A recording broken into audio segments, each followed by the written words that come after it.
I caught my neighbor rubbing lotion all over my wife's pregnant belly. Now she's wailing because I'm asking for paternity. This literally happened this morning. I'm posting it here and hoping to vent and maybe get some perspective because I've been extremely upset all day and can't process this productively. My wife is 8 months pregnant with our child. We live next to another married couple who are in their late 30s. I don't like the guy. I've found him to be invasive and the weird type of friendly that almost seems to be prying and clingy. I'm not sure if that's clouding my judgment here or if this validated my beliefs about him. I left for work, decided on the way there I just wasn't feeling it, and called off. I stopped for breakfast before heading home to surprise my wife. 40 minutes tops. I get home, enter from the back door, and here's my wife and my neighbor sitting in our living room on the couch. She's turned toward him, fully clothed but with her shirt pulled up over her very pregnant stomach while he, facing her, is rubbing lotion on her stomach with both hands. They both froze before my wife asked how come I was back and then said Randy stopped by to borrow the toolbox while I was moisturizing, and wanted to know if he could feel the baby, so I said okay. I told him to get out before I put him out, and he left immediately. I tried to stay calm and talk to her and get the whole story. The neighbor's wife is apparently infertile. First I heard of it, which is amazing considering the guy never shuts up about his personal woes, and he wanted to feel the baby. That's her story and she's sticking to it. That's not good enough for me. My thought process is there's a big effing difference between feeling a baby for 10 seconds and coming into our home and rubbing lotion on my wife's stomach. If it was some close friend of ours I might understand,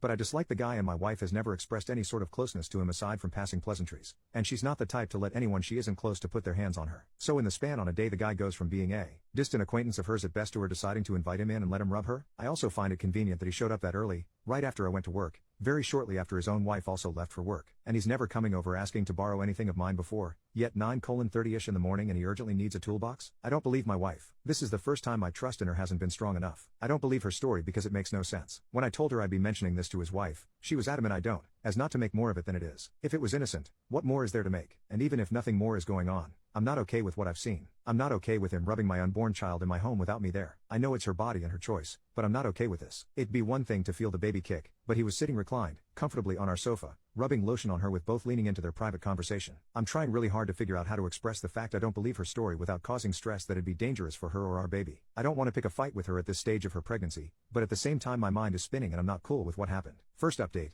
I spoke to friends, and stewed for a day. My wife stuck to her story, apologized for making me uncomfortable and assured me it wouldn't happen again. Randy decided to leave a handwritten note in the mailbox specifically apologizing as well. I still didn't feel better, and the consensus was that I should speak to my neighbor's wife, who were going to call Sally, so that's what I did. Watched my neighbor leave for work, then called my mother-in-law to come take my wife for lunch and a girls' date so she could get out of the house. I left as usual for work, called off again, and went to stay with a friend. Got a text from my wife around noon telling me she was with mother-in-law and would be back by dinner. Went home and knocked on Sally's door. Randy decided to tell Sally I kicked him out and caused a scene about not wanting either of them speaking to us anymore because I was pissed about him helping my wife. Come to find out both Sally and Randy have been going over to my house while I was away busy for the past few weeks as my wife had approached her and asked if they would be willing to lend a hand with chores she could no longer do alone. Sometimes Sally went over and did small tasks or just hung out. Sometimes both, sometimes just Randy. My wife told her I knew and was fine with it, and that's why she was confused when her husband told her his bullshit about me being mad. She showed me where she texted my wife, has her number, not mine, to clarify and ask if she was welcome over and my wife hasn't replied, and since I don't often see Sally or socialize with them she just assumed her husband was telling the truth. She also admitted that she noticed Randy and my wife becoming fast friends and figured it was due to the pregnancy, but thought it was his way of dealing with their own inability to have kids so she wrote it off. I told her what I walked in on. I told her about the tools, which ended up being bullshit too. Came to the same conclusions. Both cried. Both hugged for the first time.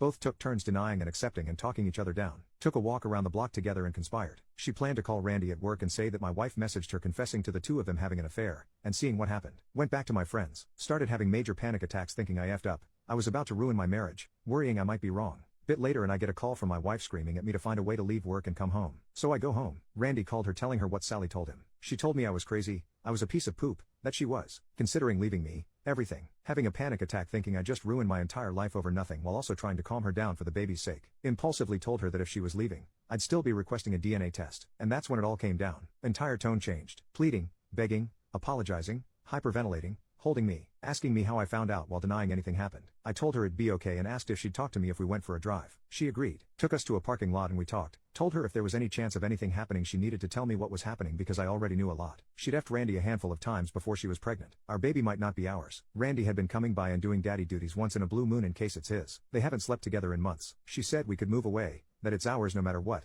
that he had manipulated her. Admittedly she lied to Sally to justify Randy going over for daddy duties. I asked her if she'd stay with mother-in-law for a few days while I calmed down. She agreed, took her home, packed up some stuff, and dropped her off. I've cleaned out my essentials and I'm in a friend's basement. A friend called her on my behalf and told her that if the baby is mine I'll be dealing with it. If it isn't it's on her, but either way I'll be filing for divorce. My friends took my phone from me and deleted my social media. She's been calling my friends told her to F off. I spoke to my boss and he's been very understanding. Last I heard from Sally, Randy hadn't been home and stopped responding to her calls and texts. I have nothing left. In less than a week my life has fallen apart. The only thing keeping me here is the small chance that baby is mine. I have nothing else. I woke up today disappointed I woke up at all. I've never felt this alone, and I haven't accepted any of it yet. I'm praying for the first time in my life that I can stop feeling this way and find strength. Final update. A week after my last update my soon-to-be ex-wife had our child, which I was at the hospital for. I'm the father. The first few weeks after my last update were extremely difficult, with family/friends on both sides adding to the drama. Thankfully, I've had an overwhelming amount of support from not only from the vast majority of people I know in my personal life but from all of you as well. My wife and I agreed to sit down and discuss things after she was discharged, in my friend's basement with my friend upstairs in case I needed the support. She came over, and we basically said everything we needed to say. I exploded and said a lot of mean poop, most of which I regret, some I don't. She spent the whole time apologizing and begging me to take her back and give our family a chance to survive everything that happened. Went on for about an hour like this until I accepted that there was nothing left to say and I have zero romantic love for her anymore, and she accepted that we need to focus on our daughter above all else. We're agreeing to figure out a custody split amicably, and to eventually co-parent more actively together when wounds heal. But our marriage is over. She has the potential to be a wonderful mother, but she failed me as a wife, and my sole focus right now is how to get myself mentally to where I need to be the best father possible. We plan to eventually sell the home,